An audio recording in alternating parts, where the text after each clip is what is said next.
سلام روزتون بخیر دوستان عزیزم. بریم ببینیم که در همین لحظه کارت‌های احساسی ما که در مورد روابط احساسی، در مورد رابطه شما چی میگه و میگه رابطه شما الان تو چه وضعیتیه و به چی نیاز داره.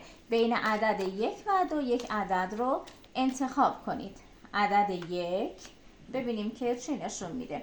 رابطه شما بچه‌ها درش انگار دلتنگی خیلی زیادی به وجود اومده.